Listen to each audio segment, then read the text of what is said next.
you know, my aunts and uncles and all of them played that Motown 70s sound, that 80s, you know, Prince and all of that. You know, they played all of that music that I heard as a kid. And it was you know, listen to it on the Quiet Storm, WBLS and BAS and all of that. I listened to that music, but you know, it really didn't resonate the way that when Uptown hit. And then when Uptown hit, back and researched, reintroduced, and was able to fall in love with that music as well, and truly embrace and understand that music as well.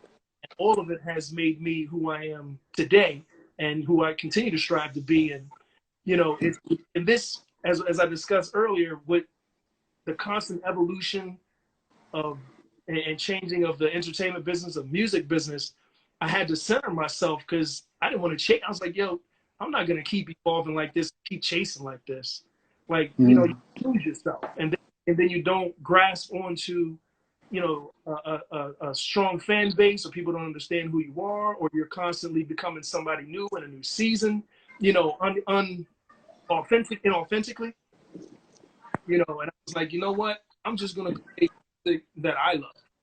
You know, I'm gonna create music that I want to hear. I'm gonna create music that speaks to my soul, and that speaks to, hopefully speaks to other people's soul. You know, and it's gonna fall where it falls. You know, if it makes $1 million, it makes $1 million. If it makes $1, it makes $1.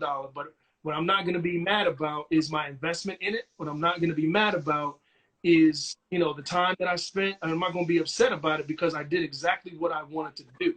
So regardless of whatever response it gets or doesn't get, it doesn't matter because I did exactly what I wanted to do, and I put out exactly what I wanted to put out, and whoever it touches is a blessing to me, you know, because there's no agenda behind it outside of creating something, you know, just genuine and and trying to have fun with it again. Once you start chasing that money, you know that the you know the fun and the joy sometimes leaves.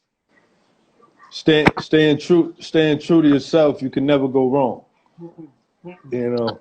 So now you mentioned falling in love with music, Yeah, yeah, and you know, in listening to your discography, right? You have quite a few songs, two or three, where you reference how music is like your girlfriend. mm-hmm. Um, you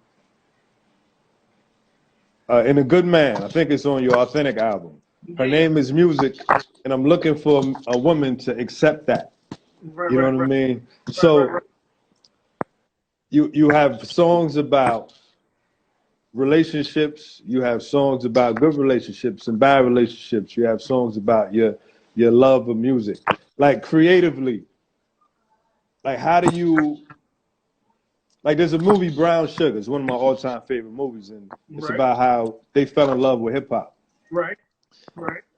These songs that I'm listening to, it's a recurring theme, Mm-hmm. and I'm just trying to figure out like musically and creatively, like how do you come up with the themes of of writing your love letters to music? The music, that's crazy. First of all, what's man? Hey, Starks, I see you, man. What's goody, man? But on that Good Man, that was actually co-write. That actually was written, co-written with Gordon Chambers. You know, Mm. Grammy winning writer, producer. You know, he wrote I Apologize, Nita Baker, and Brownstones. Sing, Wow. you know, Wow. he's and a lot, you know, Missing You with Tamia and Gladys Knight, and you know, a lot of joints for a lot of people. Usher, Whitney, on and on and on. So he's a friend of mine, and we actually lived a few blocks away from each other, and we got really close, you know, early in my career. And he kind of ushered me into the indie soul New York circuit, introduced me to the whole circuit. Um, but he actually co-wrote that song, and he came to me. It's like an autobiographical song at the time. You know, I sent him the track, and he wrote it. You know, and I finished it with I wrote the bridge, and he wrote everything else. But it was meant to be autobiographical, and at the time that was my juxtaposition, my challenge. You know, because I loved music. You know, and other romantic relationships had to understand, you know, where I was at with it and what I was willing to sacrifice to make it happen. And a lot of times it was a romantic relationship, you know, and it a lot of times in this business, people, you know, unknowingly are in competition with your passion. So Wow. as opposed to helping you achieve your goals and achieve, the desires of your heart, they try to come in front. They want a place in front of it. They want a place, alongside of it. They want to, no, I know you love that, but show you love me by not doing that, or by, making sacrifices with that. Like, I know you got to go to the studio night, but stay here with me today. Mm-hmm. It's like, hold up, hold up. Like, at that time, I certainly didn't know how to balance it, and I certainly didn't know, and maybe even want to make anybody that important in my life, because my whole focus was music, music, music. Let's make this thing pop, because I was trending in the right direction at that, and it was moving fast, So we had deadlines, we had things to do, we're touring, we're doing all this, that, and the other. And so that was my 100% focus. But you entertain, you go out on dates, you do this, you do that. People fall for you, they dig you for whatever reason. But a lot of individuals, especially ones who didn't have that type of passion in their heart or knew what they wanted to do, I became their passion, or I became, getting my attention was their passion, and that was where that good man, like, looking for somebody who understands where I'm at and won't be intimidated or try and come in interfere with that.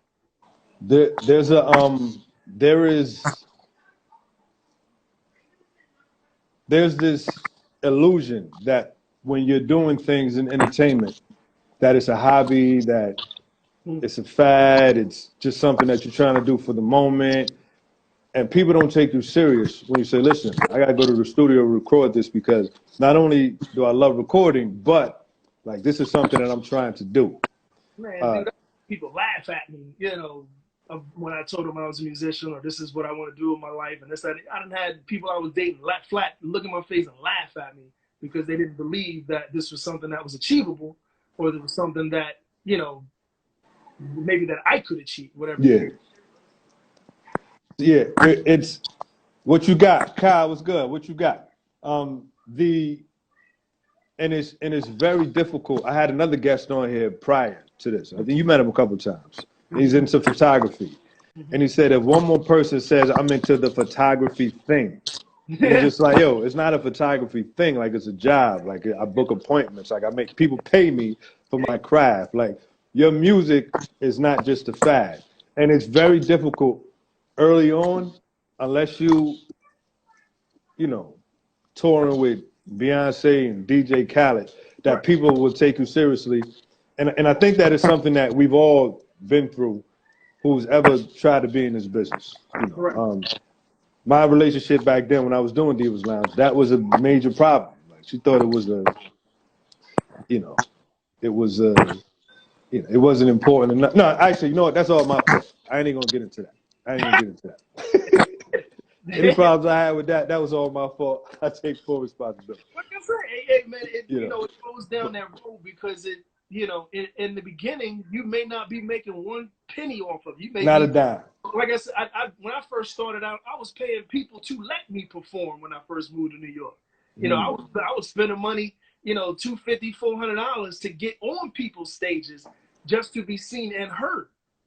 You know what I mean? And once I started, shutting down the shows, and people started coming 40, 50 deep to see me perform, spending $20 a head, then now they calling me to come get on the stage, because they know I'm bringing a squad. Well, I'm going to pay respects to you right now, because I've made quite a bit of money off of you. I'm just gonna keep it. I guess we could talk off air about what type of check that looked like. But I ain't even gonna lie to you. When I saw you, I got some residuals out there. When I saw you at 88 Keys, it was other people who performed who had a large following that was there to see them. Mm-hmm. I saw dollar signs when I saw you, because I said, yo, if this brother comes all the way to Montclair to perform, I'm going to make so much money at that door. For the next time I get him to come down, it's going to be ridiculous.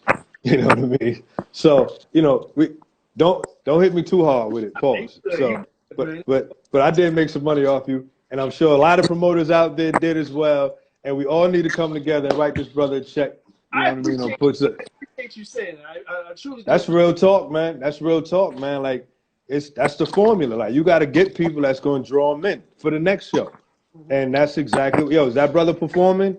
Absolutely. Yo, give me 10 tickets. I had my money before the show even started. You know what I mean? Right, right. But all right. So now getting into performing and whatnot, right? So you have you not only did you grace the stage of the Apollo, you also it was on Showtime at the Apollo. Right, So right. not only did the Apollo crowd see it, like the world was privy to that. You know what I mean? The world got a chance to experience that. Tell us about that experience, and then I want to jump into something else. Oh man, well, when that was one of the first shows I did out of college when I moved back to Jersey. As I went to college in Cincinnati, and I moved back to Jersey in 2003. And it's like around 2004, 2005, Showtime at the Apollo went on the road, and one of the spots they stopped at was Trenton, and they were looking for talent. So I did Okay. the show, and I didn't win that show, but they was like, "Yo, we want you to come and be one of our I guess I call it walk on, something like that. I forget what they call Yeah. it, but walk on. You know, they have guests that are there, but if if they win 3 shows or they get booed off of this, that, and the other, they need people to fill in the next show because they Yeah. show a bunch of shows in the same day.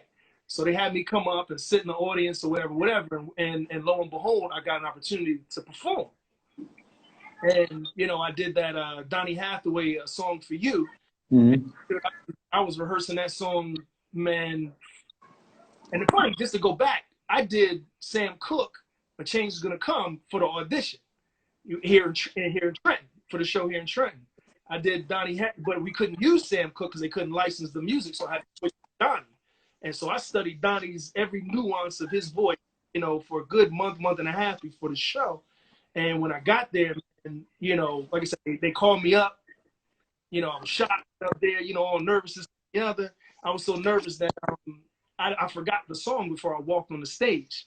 And Monique pulled me to the side, was like, "Look, man, calm down." I was like, "When you hear that first note, I guarantee you the song is going to come back to you."